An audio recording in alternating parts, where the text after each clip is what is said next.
হয়েছে। আসসালামু আলাইকুম এভরিওয়ান, আমি চলে আসছি নাটোরে। আমি এখন আপনাদের সঙ্গে শেয়ার করব এখানকার কিছু পরিবেশ এবং এখানে কি চাষ হয়, কি ধরনের আবাদ হয়, এরকম কিছু তুলে ধরব। তো সবাই আমার সঙ্গে থাকুন ভিডিও শেষ পর্যন্ত। আমি এখন দাঁড়িয়ে আছি রসুনের জমিতে। এখানে শুধু রসুনের চাষ, চারিপাশে শুধু রসুন।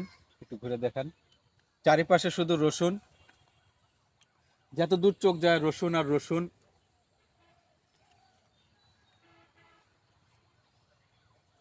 চারিপাশে রসুন, চারিপাশে একটু ঘুরে দেখা, চারিপাশে শুধু রসুন আর রসুন, মাঝে মাঝে গাছপালা দেখে দেখ। এখানে দেখতে পাচ্ছেন একটা খেজুর গাছ, রসুনের জমির মাঝখানে একটা খেজুর গাছ। খেজুর গাছটা দেখতে খুবই সুন্দর দেখাচ্ছে, একলা এক জায়গায় দাঁড়িয়ে আছে, পরিবেশটা খুব সুন্দর। এটা হচ্ছে পানির ছেঁকার হচ্ছেন গা ড্রেন। এখানে পানি আসে, এখান থেকে জমিতে পানি দেওয়া হয় ট্যাঙ্কি, এখানে থেকে পানি অন্য জমিতে লাইন কেটে বের করে দেওয়া হয় পানি ছেঁকার জন্য। এটা হচ্ছে ড্রেন। এখানে রসুনের চাষ। সামনে আমি চাচাকে দেখতে পাচ্ছি, আমি চাচার সঙ্গে একটু কথা বলবো। আসুন একটু সামনে আগে।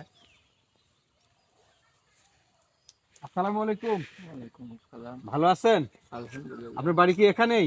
জি, এখানে। আপনার নাম কি? আমার নাম খুদা বক্স। খোদা বক্স। এই জমি, রসুনের জমি কি আপনার? আমার কত জমি, কতখানি জমি আবাদ করেছেন আপনি? 15 কাঠা। 15 কাঠা। এখানে শুধু কি রসুনেরই আবাদ হয়? আবার রসুনেরই হয় চোরা।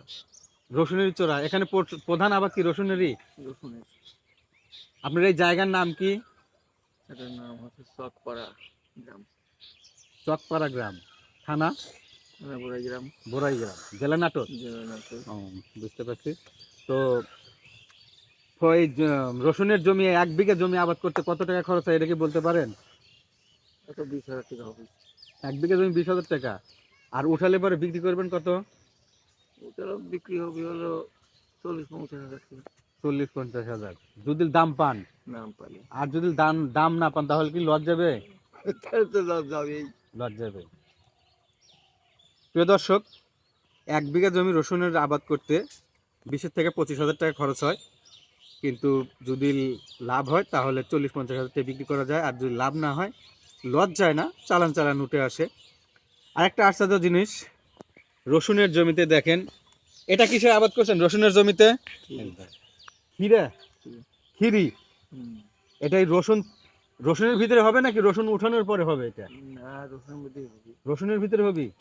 রসুন উঠে যাবে, তারপরে ফিরা হয়ে যাবে। খিরা হয়ে যাবে। প্রিয় দর্শক দেখেন,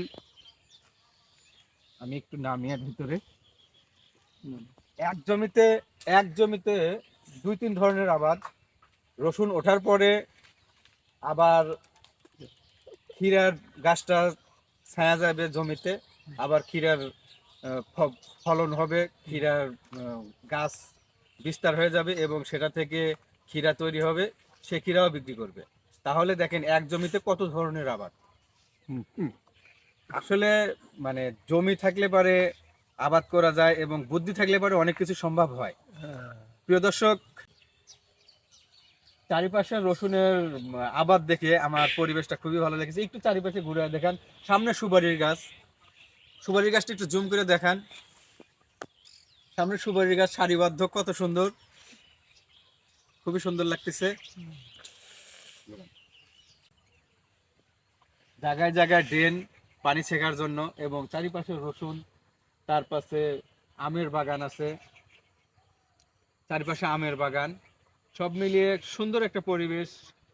আবার রসুনের জমিতে কফির চাষ, বাঁধাকপি, ফুলকপি সব মিলে এক জমিতে 2-3 রকমের ফসল এনারা ফলায়। আমার কাছে খুবই ভালো লাগছে। আপনাদের কেমন লেগেছে অবশ্যই কমেন্টের মাধ্যমে জানাবেন। আমার